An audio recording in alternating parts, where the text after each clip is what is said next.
Hello നമസ്കാരം. രഥാ സോമലി കിച്ചണിലേക്ക് എല്ലാവർക്കും സ്വാഗതം. അപ്പോൾ നമുക്ക് ഇന്നത്തെ പവിത്രത്തിൻ്റെ കഥ ഒന്ന് നോക്കാം കേട്ടോ. അപ്പോൾ പവിത്രത്തിന് ഇന്നത്തെ കഥ എന്ന് പറഞ്ഞു കഴിഞ്ഞാൽ നമ്മളെ വിക്രമിൻ്റെ അച്ഛനെയും ഏട്ടന്മാരെയും പോലീസ് സ്റ്റേഷനിലേക്ക് വിളിച്ച് പറഞ്ഞ് സാബു പോലീസ് ഇട്ട് അടിച്ച് ശരിയാക്കുന്നുണ്ട് കേട്ടോ.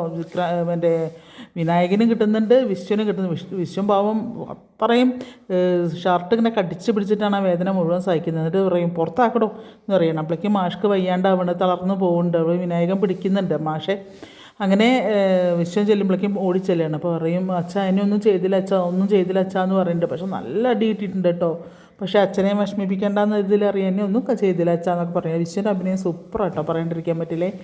അത് കഴിഞ്ഞ് അപ്പോഴേക്കും മാഷ് പറയും എനിക്ക് വെള്ളം വേണമെന്നറിയും. അപ്പോഴേക്കും സാബു പോലീസുണ്ട് വരും. അപ്പോൾ പറയും വെള്ളം കൊടുക്ക്, അല്ലെങ്കിൽ ഇവിടെ കറന്നങ്ങാനും ചത്തു പോവുള്ളൂ എന്ന് പറയുകയാണ്. അങ്ങനെ ഇതാക്കുമ്പോഴേക്കും അറിയും മറ്റേ നമ്മുടെ ദർശൻ വക്കീൽ വിളിക്കുന്നുണ്ട്. ഇപ്പോൾ ഒരു കോൺസ്റ്റബിൾ വന്നിട്ട് ഫോൺ കൊടുക്കുകയാണ്, ഇങ്ങനെ ദർശൻ വക്കീൽ വിളിക്കുന്നുണ്ട് എന്ന് പറഞ്ഞിട്ട്. അപ്പോൾ ഫോൺ എടുക്കുക. അപ്പോൾ എന്താ വക്കീലേ എന്ന് നോക്കിയപ്പോൾ പറയും എന്തിനാണ് അവരെ അറസ്റ്റ് ചെയ്തെന്ന് അറിയാം. അറസ്റ്റ് ചെയ്തിട്ടുള്ളത് ഞാൻ പറഞ്ഞ ജസ്റ്റ് ഒന്ന് ചോദ്യം ചെയ്യാൻ വേണ്ടി വിളിച്ചതാണ് എന്ന് പറയും. എന്നിട്ട് ചോദ്യം ചെയ്ത് കഴിഞ്ഞോ, അതോ ഞാൻ ഏതെങ്കിലും വക്കീലിനെ വിടണോ ജാമ്യത്തിൽ ഇറക്കാമെന്ന് പറയും. അതിൻ്റെ ഒന്നും ആവശ്യമില്ല, എന്താ ഞാൻ അപ്പോൾ തന്നെ വിട്ടയക്കുകയാണ് എന്ന് പറയുന്നുണ്ട് കേട്ടോ.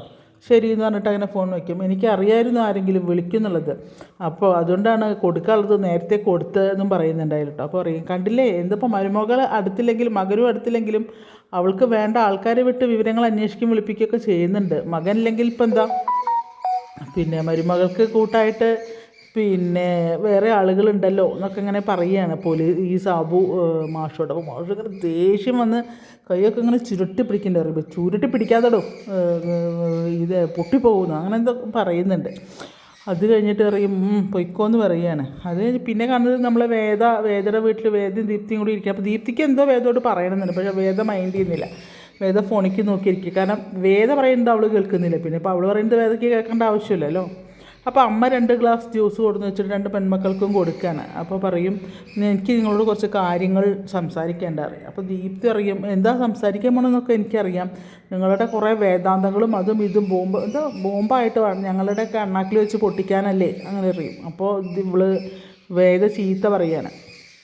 നീ എന്താ ഈ പറയുന്നത്, അമ്മോട് അങ്ങനെ പറയുക, അമ്മ എന്താ പറയുള്ളത് ആദ്യം കേൾക്കുക എന്ന് പറയുന്നുണ്ട്.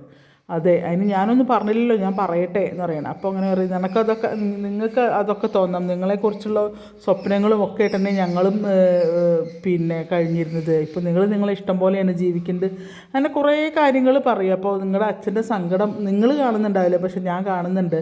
അച്ഛനും ഒരുപാട് സ്വപ്നങ്ങളും ഒക്കെ ഉണ്ട്. അപ്പോൾ അതൊന്നും ഇതുവരെ നിറവേറ്റാൻ കഴിയില്ല. നിങ്ങൾ ഇഷ്ടം പോലെ ചെയ്തു. ലോകത്ത് ഒരു പെൺകുട്ടിയും ചെയ്യാത്ത കാര്യമാണ് വേദ ചെയ്തത്. പിന്നെ നീയോ അതേണ്ട അതല്ലേ ചെയ്യുന്നത്, അങ്ങനെയൊക്കെ പറഞ്ഞിട്ട് അമ്മ എടുത്ത് നീച്ചു. അപ്പോൾ ദീപ്തി അറിയും എനിക്കിവരെ ആരും പറയുന്നത് ഞാൻ അനുസരിക്കില്ല ഇനി.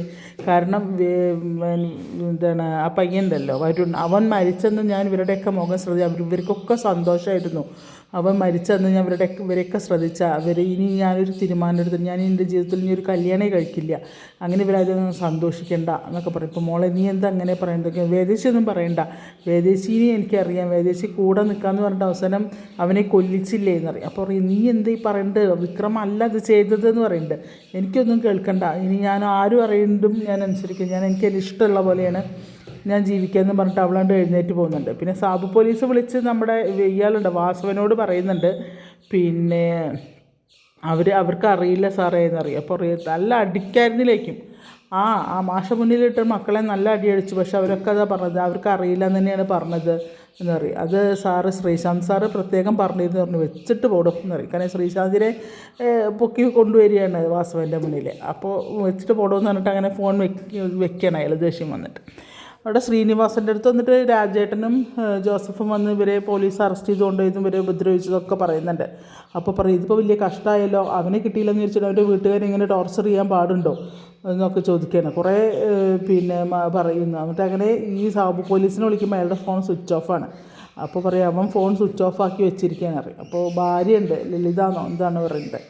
ലതാന്നോ മറ്റോന്ന് തോന്നുന്നു. അപ്പോൾ പറയും നമുക്കൊരു കാര്യം പുളിക്കനെ കിട്ടണം, പുളിക്കനെ കിട്ടിയിട്ടുണ്ടെങ്കിൽ എല്ലാ സത്യങ്ങളും പുറത്ത് വരും.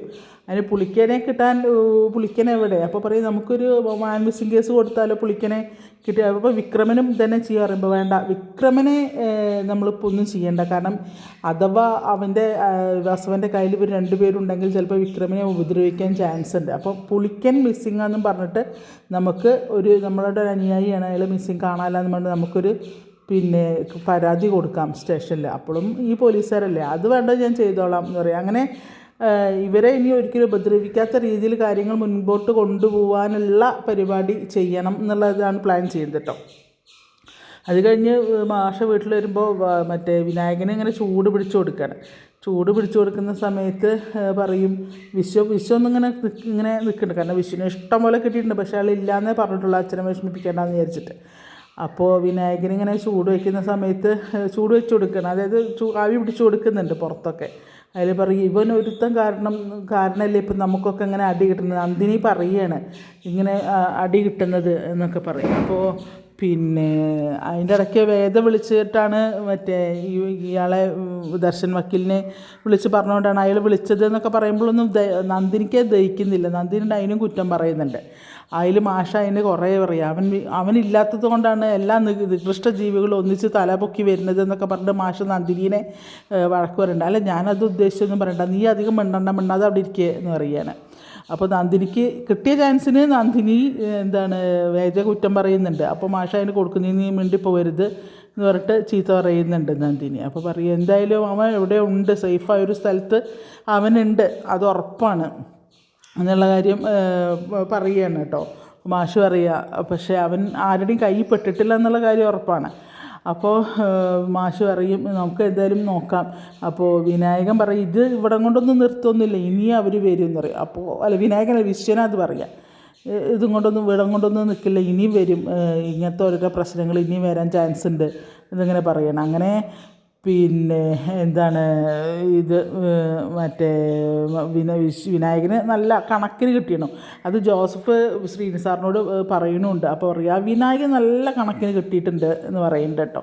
അപ്പോൾ മാഷും ഒരു കുത്തു കൊടുക്കുന്നുണ്ട് വിനായകനെ. കാരണം എന്താ വെച്ചാൽ മുൻപേ ചെയ്തു വെച്ച കുറേ കാര്യങ്ങൾക്കുള്ള